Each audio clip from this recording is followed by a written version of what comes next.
ఓం సాయిరామ్. సాయి భక్తులందరికీ నమస్కారం అండి. అందరూ ఎలా ఉన్నారు ఫ్రెండ్స్? మన సాయినాథుని దేవల్ల అందరూ బాగుండాలని మనస్ఫూర్తిగా కోరుకుంటూ ఈ వీడియోనైతే స్టార్ట్ చేస్తున్నాను. ఇక ఈరోజు వీడియోలో బాబాగారు ఎప్పటిలానే ఒక మంచి సందేశాన్ని మనందరి కోసం తీసుకువచ్చారు. ఇక ఏమాత్రం ఆలస్యం చేయకుండా బాబాగారి సందేశం ఏంటో స్వయంగా ఆ సాయినాథుని మాటల్లోనే విందామా? తల్లి, ఇక్కడున్న ఈ 3 నెంబర్లలో ఒకటి తాకమ్మా. ఇక ఈ క్షణంలో నీ బాబా నీకు ఎలాంటి అదృష్టాన్ని అందించబోతున్నారో, ఎలాంటి బహుమానాన్ని ఇవ్వబోతున్నారో స్వయంగా నీ సాయి మాటలోనే తెలుసుకో అని బాబాగారితో చెప్తున్నారండి. ఈరోజు బాబాగారు మనందరి కోసం 3 నెంబర్లు అయితే తీసుకొచ్చారు ఫ్రెండ్స్. అవి ఏంటి అంటే 3, 7, 9. ఈ 3, 7, 9 ఇక్కడున్న ఈ నెంబర్లలో 3, 7, 9లో ఒక్క నెంబర్ని అయితే మీరు మనస్ఫూర్తిగా తలుచుకోండి ఫ్రెండ్స్. వీటిలో మీ లక్కీ నెంబర్ ఉంటే మీరు వెంటనే చూస్ చేసుకోవచ్చు. లేదు అంటే ఏదో ఒకటి ఖచ్చితంగా అయితే మనస్ఫూర్తిగా బాబాని తలుచుకొని బాబాగారు మీ సమస్యలకు ఎలాంటి పరిష్కారం ఇవ్వబోతున్నారో, మీకు ఎలాంటి అదృష్టాన్ని అందివ్వబోతున్నారో మన బాబాగారి మాటలోనే తెలుసుకోవాలి. కాబట్టి 3, 7, 9 ఈ 3 నెంబర్లో ఒకటైతే తీసుకోండి అన్నమాట. ఈ 3 కూడా బేస్ సంఖ్యలే అన్నమాట. కాబట్టి మీ జీవితం కూడా సంతోషంగా ఉండడానికి, మీ జీవితంలో ఉన్న కష్టాలు సమస్యల్ని అన్నిటిని కూడా బాబాగారు ఈ రోజుతో ఈ నెంబర్లు ఎంచుకున్న వాళ్ళకి మొత్తం కూడా తొలగించేస్తారన్నమాట. కాబట్టి 3, 7, 9 వీటిలో ఒక నెంబర్ అయితే అనుకున్నారా? ఫస్ట్ మొదటిగా 3. 3వ నెంబర్ తాకిన వారికి బాబాగారు ఏం చెప్తున్నారు అంటే, తల్లి, ఇప్పుడు నువ్వు నన్ను నమ్మి ఈ 3వ నెంబర్ తాకావు కదా, ఇక గుర్తుపెట్టుకోమ్మా, నీ జీవితంలో అతి కొద్ది రోజులలోనే నీ జీవితం మారబోతుంది.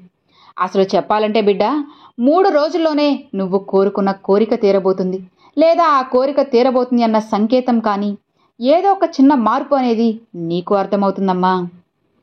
ఈ నెంబర్ తాకిన నా బిడ్డ ఎప్పుడూ కూడా కష్టపడుతూనే ఉంటుంది. నువ్వు నీ కష్టాన్ని నమ్ముకొని బ్రతుకుతున్నావు కదా తల్లి. కలలో కూడా ఎవ్వరికి కూడా ద్రోహం చేయాలని అనుకోలేదు. కానీ బిడ్డ, అలాంటి నీకు నీ కష్టానికి తగ్గ ప్రతిఫలం అనేది అస్సలు అందడం లేదు కదా. నువ్వు కన్నీరు పెట్టుకుంటుంటే అందరూ నిన్ను చూసి నవ్వుతున్నారు కదా. ఇదే కదా నీ బాధంతా కూడా. అయినా సరే నువ్వు అందరినీ అర్థం చేసుకొని అందరినీ ఓదార్చుతూ ఉంటావు. అలాంటి మంచి మనసు ఉన్న నీ బాధని మాత్రం ఒక్కరు కూడా అర్థం చేసుకోవడం లేదు కదమ్మా. ఎవరి స్వార్థం వాళ్ళే చూసుకుంటున్నారు. కానీ మరి నువ్వేమో ఎలా ఉన్నావంటే, నీ స్వార్థాన్ని మొత్తం మర్చిపోయి, నిన్ను మరిచిపోయి ఎదుటివారి కోసమే శ్రమిస్తున్నావు. ఎదుటివారు బాగుండాలి అనే తహతహలాడుతున్నావు. కాబట్టే బిడ్డ, నీకు ఎలాంటి బాధలు లేవు అని నీ ఎదుటివారు అనుకుంటున్నారు. కానీ ఎవరు ఏమనుకున్నా అన్నీ నాకు తెలుసమ్మా. నా బిడ్డ ఎన్ని కష్టాలు పడుతుందో, ఎన్ని సమస్యలతో పోరాడుతుందో నాకు తెలుసు. ఇప్పుడు నీ మనసంతా ఎంతో గందరగోళంగా ఉంది కదా. దానివల్లే కదా నీ ఆరోగ్యం కూడా బాగుండడం లేదు. అలాంటి నీకు నేను చెప్పే మాట ఏంటో తెలుసా అమ్మా? ముందు నిన్ను నువ్వు బాగు చేసుకో తల్లి. మంచి చెడులు అన్నిటిని కూడా చూసుకోమ్మా. ముందు నువ్వు బాగుంటేనే కదా ఇతరులకు ఏదైనా సరే నువ్వు చేసి పెట్టగలవు. కాబట్టి బిడ్డ, నీ గురించి నువ్వు చూసుకో, తరువాత ఎదుటివారి మంచి చెడులు చూడు. అలా నువ్వు ఎప్పుడైతే చేస్తావో అప్పటి నుంచి అందరూ కూడా నీ కష్టాన్ని, నిన్ను ఖచ్చితంగా అర్థం చేసుకుంటారు. నీకు ఆశ్చర్యంగా అనిపించినా సరే ఇదే తల్లి కఠినమైన నిజం. ఇక నీ కోరికలన్నీ కూడా ఖచ్చితంగా నెరవేరుతాయమ్మా. ఇక నీ ఆలోచనలు అన్నీ మానేసి వాటిని అక్కడితో వదిలిపెట్టి ఆనందంగా జీవించడం మొదలుపెట్టు. ఇక అంతా కూడా నీకు శుభమే జరుగుతుంది బిడ్డ. 3 రోజుల్లో నువ్వు ఊహించని వార్త వినబోతున్నావు. ధైర్యంగా, నమ్మకంతో ఉండు తల్లి. అంతా నీ బాబా చూసుకుంటారు కదా అని బాబాగారైతే 3వ నెంబర్ తాకిన వాళ్ళకైతే చెప్పారండి. ఇక 7వ నెంబర్ తాకిన వాళ్ళకి బాబాగారు ఎలాంటి సందేశాన్ని అందివ్వబోతున్నారో స్వయంగా మన బాబాగారి మాటల్లోనే విందామా? బిడ్డ, ఇప్పుడు నువ్వు నన్ను నమ్మి ఈ 7వ నెంబర్ తాకావు కదా, ఇక నీకు నేను ఏం చెప్తున్నానో శ్రద్ధగా వినమ్మా. ఈ 7వ నెంబర్ తాకిన నా బిడ్డ చాలా అంటే చాలా అలసిపోయింది. ఇక కొద్దిగా కూడా కష్టపడలేక అంత పూర్తిగా అలసిపోయినావు. అవునేనమ్మా? ఎందుకంటే ఇప్పుడున్న నీ ఆరోగ్య పరిస్థితి, మానసిక స్థితి అనేది రెండూ అలసిపోయి ఉన్నాయి. ఇక ఇలాంటి సమయంలోనే నువ్వు చాలా అంటే చాలా ప్రశాంతంగా ఉండాలి. నీకు ఎన్ని కష్టాలు ఉన్నా సరే వాటిని నీ మనసు వరకు అస్సలు చేరనివ్వకమ్మా. ఒకవేళ చేరినా సరే వాటిని వెంటనే మరిచిపోయే ప్రయత్నం చెయ్యి.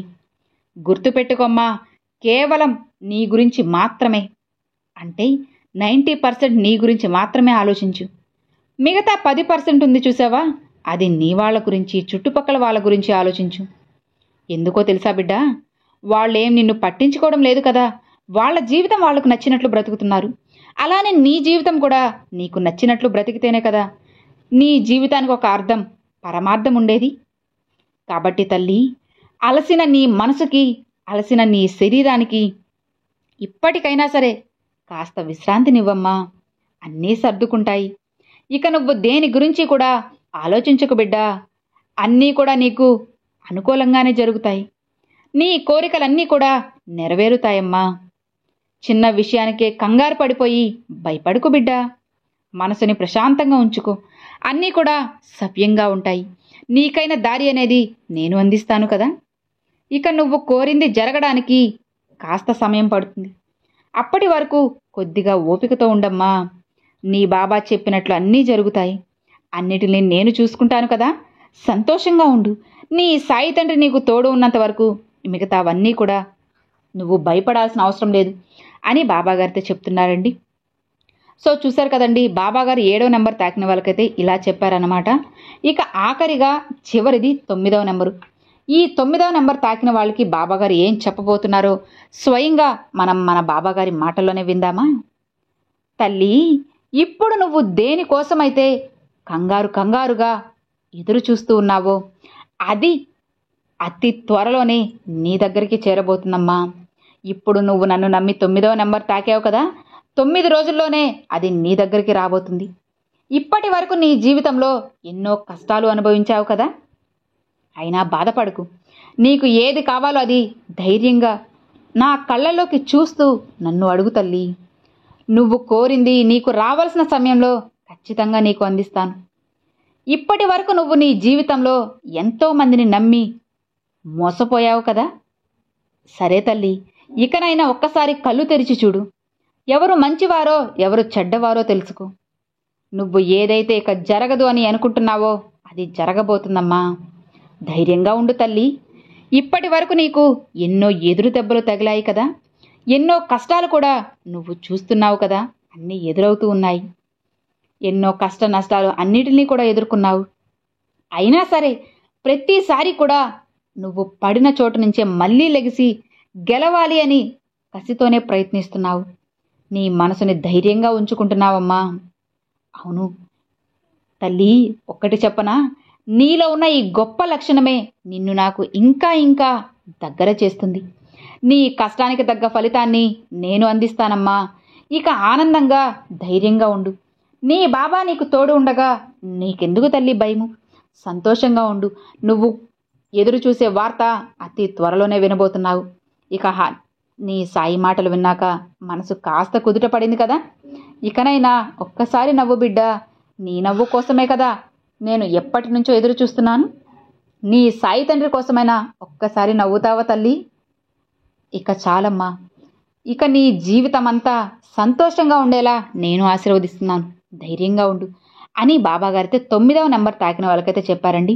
సో చూసారు కదండి, బాబాగారు ఈరోజు 3వ నెంబర్ తాకిన వాళ్ళకి, 7వ నెంబర్ తాకిన వాళ్ళకి, అలానే 9వ నెంబర్ తాకిన వాళ్ళకి చాలా అంటే చాలా చక్కని సందేశాన్ని, అలానే కొంతమందికి చక్కని మార్గాల్ని, వాళ్ళ కోరికలు ఎప్పుడు తీరబోతున్నాయి, ఎన్ని రోజులకి తీరబోతున్నాయి, అలానే వాళ్ళు దేని గురించి బాధపడుతున్నారు, ఇవన్నీ కూడా బాబాగారు చాలా చక్కగా తక్కువ సమయంలో మనకి చాలా త్వరగా కూడా అందించేశారన్నమాట.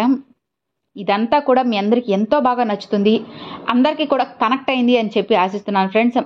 బాబాగారు అందరికీ చెప్పేది ఒకటే ఫ్రెండ్స్, ఎప్పుడు కూడా ఇతరుల గురించి ఎక్కువగా ఆలోచించకుండా మన గురించి, మనకంటూ ఒక కుటుంబం ఉంటుంది, మనల్ని నమ్మిన వాళ్ళు ఉంటారు, వాళ్ళ గురించి కూడా ఆలోచిస్తూ జీవితాన్ని మంచిగా సాగించాలి. అలా కాకుండా ఇతరులు ఏమైపోతారో అని చెప్పి ప్రతి క్షణం కూడా వాళ్ళ గురించి ఆలోచిస్తూ సమయాన్ని వృధా చేసుకోవడం ఎంతవరకు సమంజసం మీరే చెప్పండి.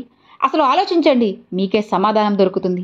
కాబట్టి ఎప్పుడూ కూడా ఇతరుల గురించి కాకుండా మీకోసం, మీ కుటుంబ సభ్యుల కోసం, మిమ్మల్ని నమ్ముకున్న వాళ్ళ కోసం కష్టపడండి. వాళ్ళ కోసమే ఏదైనా చేయాలి అనుకున్నా చేయండి. కానీ వాళ్ళేదో అనుకుంటారు, వీళ్ళేదో అనుకుంటారు, చుట్టుపక్కల వాళ్ళు ఏమనుకుంటారో, వాళ్ళు ఏదైనా తప్పుగా అనుకుంటారేమో అని చెప్పి ఎప్పుడు కూడా వాళ్ళ గురించి వీళ్ళ గురించి మీకు అస్సలు అవసరం లేదన్నమాట. మీకంటూ ఒక కుటుంబం ఉంటుంది. మీ గురించి మీ కుటుంబం గురించి ఎవరు పట్టించుకుంటున్నారు చెప్పండి? ఆలోచించండి ఒకసారి, మీకు తెలుస్తుంది. సో ఇదేనండి బాబాగారు కూడా మనకు చెప్పాలి అనుకుంటుంది. తల్లి, ముందు నీ గురించి నువ్వు ఆలోచించు, నీ కుటుంబం గురించి ఆలోచించు. ఇక తరువాత నీ చుట్టూ ఉన్న వాళ్ళ గురించి, నీ బంధువుల గురించి ఆలోచించమ్మా. ఇక అప్పుడే నీ జీవితం అనేది సంతోషంగా ఉంటుంది అని బాబాగారు కూడా చెప్పేది ఇదే ఫ్రెండ్స్. ఇక అలానే బాబాగారు కొంతమందికి ఏం చెప్పారు అంటే, అతి త్వరలోనే నువ్వు ఎదురు చూసే శుభవార్త అనేది నీకు చేరబోతుందమ్మా. దేనికోసమైతే నువ్వు కంగారుగా ఆశగా ఎదురు చూస్తూ ఉన్నావో అది అతి త్వరలోనే నీకు దగ్గర అవ్వబోతుంది అని చెప్పి బాబాగారు కూడా చెప్పారనమాట. మరి ఈరోజు బాబాగారు ఇప్పుడు మన కోసం పంపించిన ఈ సందేశం మీ అందరికీ ఎంతో బాగా నచ్చింది అని అనుకుంటున్నాను. నచ్చితే ఒక చిన్న లైక్ చేయండి, మరికొంతమంది సాయి భక్తులకు షేర్ చేయండి. ఫస్ట్గా మన ఛానల్ చూసేవాళ్ళు సబ్స్క్రైబ్ చేసి సపోర్ట్ చేయండి ఫ్రెండ్స్. మరొక మంచి వీడియోతో బాబాగారు సందేశంతో మీ ముందుకైతే వస్తానండి. అంతవరకు సెలవు friends. Thanks for watching. Om Sairam.